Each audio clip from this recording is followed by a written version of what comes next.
জেলা প্রত্যাশী জনগণের আন্দোলনে কেউ উপস্থিত ছিল না।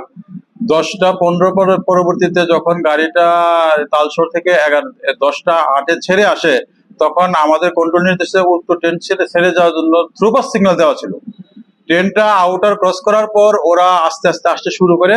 তারপর আমি জিজ্ঞেস করছি, বলতেছিলাম বা অনুরোধ করছি, বলছিলাম যে আপনারা এক কাজ করেন, এটা বিরোধীন ট্রেন, এটাকে আপনারা আটকায়েন না। তবে কিছু লোক রাজি হয়েছিল যে না, আমরা এটা যেহেতু সিগন্যাল দেওয়া হয়েছে, আমরা কর্মসূচি এখন শুরু করিনি, কিছু সময় লাগবে। পরবর্তীতে শাহরিয়ার আসলো, আসার পর আমি তারা বললাম, ভাই একটু কষ্ট করে, এই যেহেতু আছে, এই যেটা বিরোধী, এটা আটকানোটা ঠিক হবে না, সিগন্যাল দেওয়া আছে না, এখান থেকে কর্মসূচি শুরু, আমরা কোনো গাড়ি আমরা বাদ দিব না, আটকা রাখবো। ঠিক আছে, যদি আপনারা আটকা রাখেন তাহলে আপনারা কর্মসূচি শুরু করেন। সেই অনুযায়ী তারা লাইনে দাঁড়াইছে। লাইনে দাঁড়ানোর পর এই পরিস্থিতি দেখে ওই ট্রেনের এলএম সাহেব পয়েন্টের সামনে দাঁড়ায় গেছে, যেখানে একটা জটলা আছে, লাল পতাকা দাঁড়ানো আছে, সামনে দাঁড়ায় গেছে, দাঁড়ায় আর আসতেছে না। তখন আমি ভাবলাম যে ওখানে আউটারের সামনে দাঁড়াইলে একজন মহিলা যদি তার কান বের করে দেখা যায় সিগন্যালে কি পরিস্থিতি, তাহলে কানের থেকে দুলটা চিন্তা হয়ে যেতে পারে। একজন যদি কোনো মোবাইলে যদি ভিডিও করে, তার সামনে থেকে চিন্তার মধ্যে মোবাইলটা সরে যেতে পারে। যাত্রী সাধারণের সুরক্ষার জন্য আমি ওকে পরামর্শ করলাম যে চলেন যে আমরা ট্রেনটাকে নিয়ে আসি। তখন সে আমার সাথে গেলো, ইঞ্জিনে গেলাম, গিয়ে এলএমের সাথে কথা বললাম, ড্রাইভারের সাথে কথা বললাম, কন্ট্রোল কর্তৃপক্ষের সাথে কথা বললাম। বলার পর আস্তে আস্তে আস্তে আস্তে ওভারব্রিজ পর্যন্ত আপনার নিয়ে আসলাম। নিয়ে আসার পর থেকে ওরা আর সামনে আগানোর জন্য দিল না। ওখানে দাঁড়িয়ে তারা তাদের প্রোগ্রাম শুরু করলো, ধারাবাহিকভাবে প্রোগ্রাম শুরু করলো। প্রায় 11টা 5-10-এর দিকে আমি শাহরিয়ারে বললাম যে ভাই, দীর্ঘক্ষণ সময় এটা আটকা রাখছেন, পরবর্তীতে আরো একটা গাড়ি আছে ব্রাহ্মণবাড়িয়া দাঁড়ানো আছে, চট্টলা, দরকার পড়লে আপনি ওইটাকে অবরোধ করে এদেরকে ছেড়ে দেন। বিদেশি কয়েকজন যাত্রী আছে, কয়েকজন চাকরি প্রার্থী পরীক্ষার্থী আমার কাছে এসে অনুরোধ করতেছে। তারপর ও বলছে না, এটা ছাড়বো না। আমি ঠিক আছে, যখন না ছাড়েন, আপনার কর্মসূচি শেষ হলে আমাকে জানাবেন, জানাইলে আমি আমার উদ্বোধন কর্তৃপক্ষের সাথে কথা বলে আমি ট্রেন মুভমেন্ট আমি দিয়ে দিব।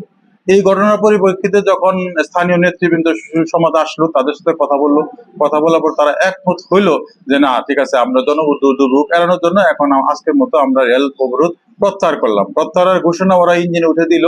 নিচে ছিল আমাদের রেলওয়ে নিরাপত্তা বাহিনীর লোক ছিল, আমাদের জিআরপি থানার লোক ছিল, আমি প্ল্যাটফর্মে থাকা অবস্থা ছিলাম, নেতৃবৃন্দের সাথে ছিলাম।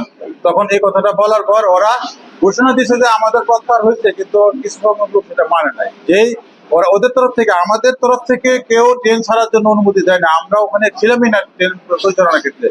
যখন ওদের পক্ষ থেকে কেউ বললো, এলএম সাহেব হর্ন দিল, হর্ন দেওয়ার পর একটু মুভ করা শুরু করলো। শুরু করার পর থেকে একটা পক্ষ লেগে অতর্কিত, আমরা মিনিট 3-এর ঘটনা, একদম বৃষ্টির মতন এই পাথর ছোড়াছুড়ি শুরু করলো। এখানে আমার ইঞ্জিনের গ্লাস, হেডলাইট, লুকিং গ্লাস, এগুলো ক্ষয়ক্ষতি হইলো। পরবর্তীতে 3 মিনিট পর ওরা অতর্কিত আবার স্টেশন থেকে চলে গেল। চলে যাওয়ার পর আমরা উপস্থিত যারা ছিলাম, তারা আবার স্টেশন ক্লিয়ার করে উক্ত গাড়িটাকে 11টা 42-এর দিকে, অর্থাৎ 10টা 25-এ আটক করছিল, 11টা 40-এ ব্লকেট নির্ণয় হয়েছে, শেষ হয়েছে। 11টা 42-এ প্রথম ট্রেন উপকূল এক্সপ্রেস ট্রেনটা আমরা চালালাম।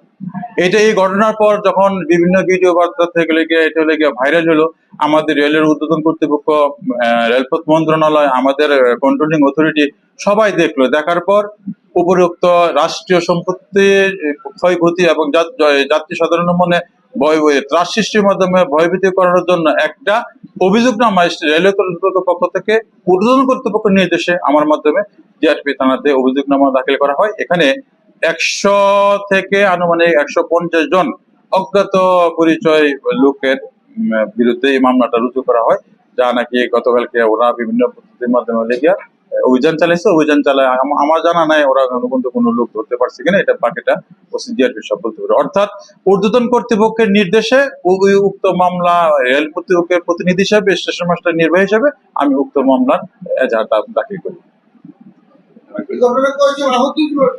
না, আমি এরকম কোনো তথ্য